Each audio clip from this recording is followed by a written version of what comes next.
back into the Azure Drake, now Shadow Strike's off the table. So that Doomguard is going to require some actual removal, and it's difficult to deal that much damage in Pavel's shoes. But he does have Blood Mage plus Fan, and with that Shiv picked up, he can actually Blood Mage Fan coin into Shiv, which could take out Doomguard, but would not deal with most of the rest of the board. Is it better to try and hold on for a Blood Mage double Fan for the following turn? Is there something that Pavel can do to put himself in a good position, but also allow him to have good removal tools for the next turn? If Pavel does not remove power from this board right now, he is dead. He's facing down that other Doomguard right now. He doesn't know it. We know it, though. And there will be the Fan of Knives. Ooh, the backstab right off of Fan of Knives. Never the timing you want to see it. What would have been huge there if Pavel were to pick up a preparation, to be able to preparation out the next Fan of Knives, he would have cleared the board in its entirety, because a full board means that Imp Gang Boss doesn't summon the extra Imp. Unfortunately, he doesn't hit it. How much damage is that? He's got 9 on the board. Doomguard represents 5 more. Gonna go ahead and cycle through that. If you find Soulfire, not quite. Quite close, though. Yeah, He's got 2 Soulfires left in his deck. No Doomguards now, though. Has 2 Abusive Sergeants, so if something lives, he can use that. But this looks like Dr. Hippie. He smells blood. He's going for it. He's going to trade with the Blood Mage Sounders to try and get rid of the spell power. And crucially, Pavel has no healing in his deck. His Malagos deck doesn't play any copies of Earthring Farseer. And he has Sap, but Sap does not do it against Doomguard. It's going to come right back down. He needs Sacrificial Pact off this Swashbuckler. I don't even know if that's enough. We'll see what he can pick up. Karakazam, that is not going to do it. Not quite. Pavel does not have the tools to get rid of that Doomguard. He's going to try and survive, but I don't think there's a way that he can do it. He's going to try and draw something, but I don't think there's even a draw in his deck that can save it at this point. Emperor Thorstein's definitely not it, and Dr. Hippie brings himself 1 game closer. It's now 3-2. Yep. Pavel has not had many leads in this tournament. He has been the one fighting with his back against the wall.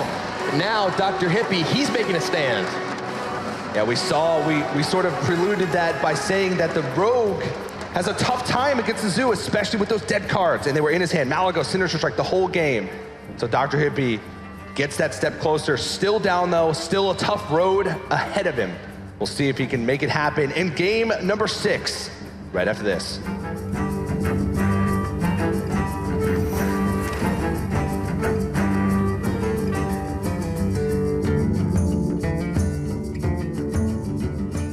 The Hearthstone World Championship is sponsored in part by Intel, T-Mobile, NVIDIA, and Republic of Gamers.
The tension in the air is building as we get closer to a conclusion here at the 2016 Hearthstone World Championship. Dr. Hippie and Pavel have been battling out the entire year for their chance to play on this very stage.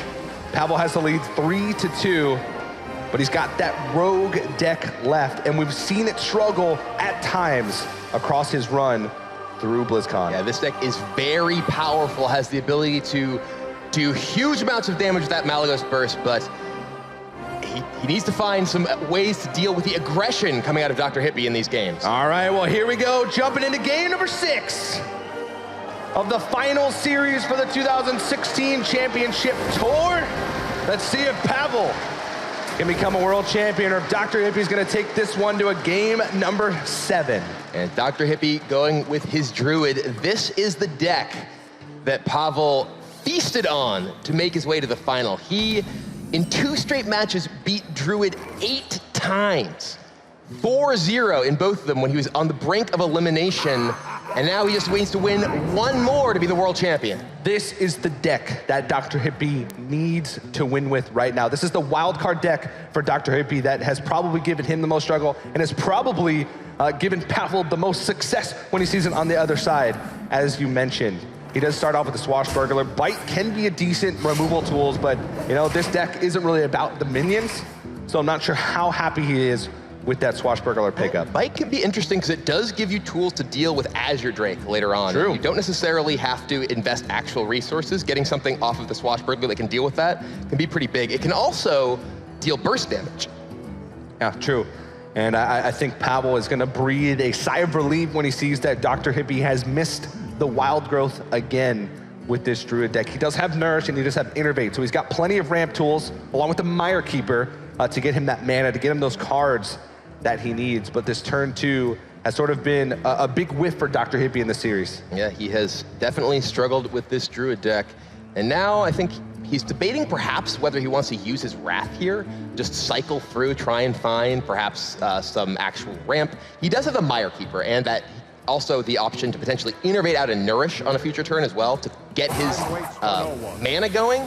But the problem if you do use your Nourish early for ramp, you can run low on cards, but ooh, Dr. Hippie, he is just going to ramp up, get Nourish online, and as we were saying, you know, this can lead you to potentially running low on resources later on, but he's looking to take control of the game with tempo right now. Yeah, this makes powerful draws from the top of his deck much more powerful because he has the mana to utilize them. He can also keep ramping up with Mire Keeper. He does have Wrath as cycle, but he needs some help. He needs second Nourish. He needs Azure Drake. He needs more tools to increase his hand size. And we see Pavel pick up a second copy of Sinister Strike.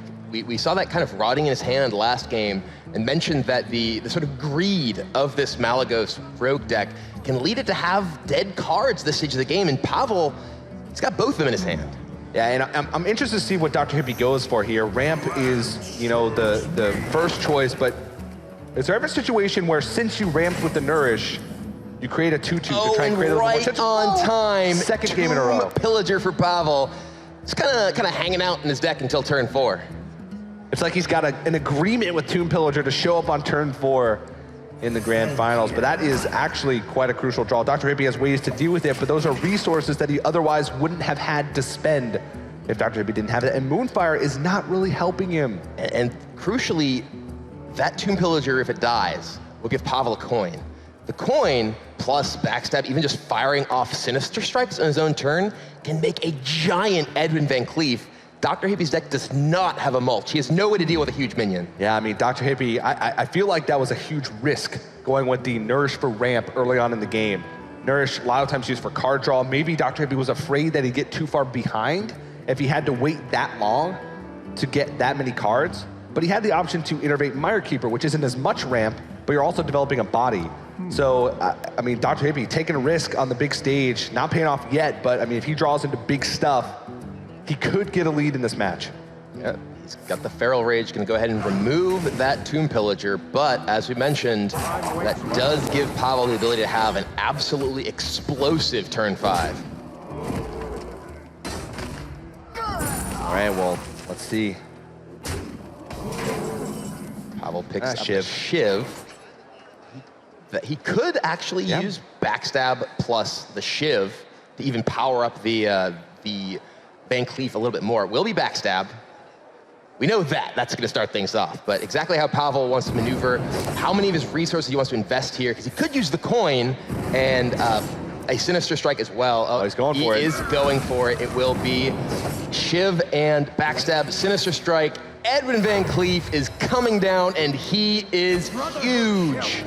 A 10-10. And that is a 2-turn clock for Dr. Hippie. He's at 21 life. Just a couple of hits from that will absolutely knock him out of this tournament. That is so big. Pavel on turn 5 was able to create a 10-10 Van Cleef. Dr. Hippie would need to have sort of the perfect answers here to deal with it. If you count up even all the removal he has in his hand, it's only 9 damage from spells. So he would have to base tank. He actually goes for the draw, but now he just has to rely on this Arcane Giant and hope that Pavel doesn't have a sap to remove it. But he does. Yep. Pavel actually, he's very, very close to just finishing the game off with Bite plus Sinister Strike as well. He has 7, 8 more damage he can do this turn. He could put Dr. Hippie down to just 3 life, but he can also just sap plus Barnes and all but assure that Dr. Hippie would be dead next turn. I mean, you saw Pavel, he gave like a big sigh, realizing that he was that close to winning the World Championship. Dr. Hippie's at 11 health, and he saw last turn, he gave away the fact that he had no way to deal with that Edwin Van Cleef. He played the Arcane Giant with the hopes that Pavel wouldn't have a way to answer it. But he does. He's got the perfect answer with the sap. Yeah, buys him 2 turns. And he doesn't even need 2 turns. He just needs a single window to connect with Edwin Van Cleef one more time. And he's making sure that he puts on as much damage as possible. So even if Dr. Hippie finds a way to deal with Edwin, it means that he has enough damage in his hand, plus the SI7 agent, to have lethal damage. Dr. Hippie needs a miracle. He needs Raven Idol swipe. That does not look like he has quite enough. He can take down the Van Cleef, but he has no way to survive the following turn. Yeah, he can take down the Van Cleef with the spells that he has. I mean, of course, from his perspective, he can survive, but Pavel has Bite. That's 4 damage. He has Sinister Strike, that's 3 damage. He'll have the SI7 agent on the board, that's 3 more. That's plenty of damage to end the game. And we said Bite looked a little innocuous off the Swashbuckler earlier, but it will be Pavel with that Bite burst. This is the last turn for Dr. Hippie for the World Championship, and this is the last turn before Pavel. He will do it. The Bite, the Sinister Strike, the attack. Pavel is your 2016 Hearthstone World Champion. 1 game away from Blizzcon last year, comes into this year and wins the World Championship. He took his near miss last year as inspiration, motivation, and it took him all the way to the title, all the way to the trophy. He is now the champion. What an impressive performance from that young man, and Dan is standing by on stage with our champion. Congratulations, Pavel. I present to you the 2016 Hearthstone World Champion. You worked hard this entire year, battling out over thousands of people, and now you've won on the biggest stage. What do you have to say to all the fans who are watching around the world? Thanks everyone for this huge support. I'm really appreciate that. Yeah. Super happy that I win. I bet you are. What went through your mind during the last few moments of the match? One more time, please. Well, definitely a lot of emotions going through everybody's minds. And congratulations again. I want to take this opportunity to present the trophy with president and co-founder of Blizzard Entertainment, Mike Morheim, as well as production director, Jason Chaz.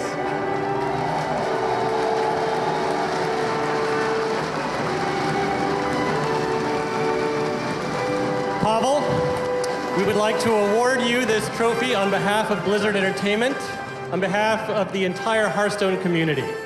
2016 was an amazing year for Hearthstone esports, and we're incredibly proud to crown you as the new world champion. From everybody at Blizzard and from the millions of Hearthstone fans across the world, congratulations.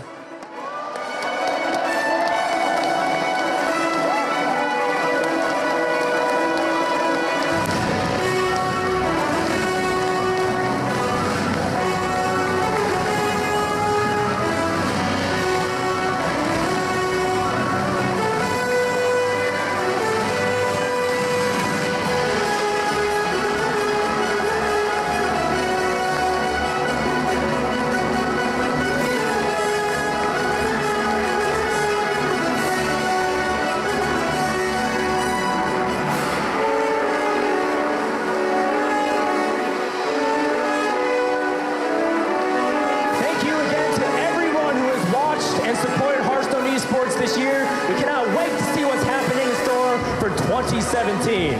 But for now, please join me in one final round of applause for our world champion, Pavel from Russia.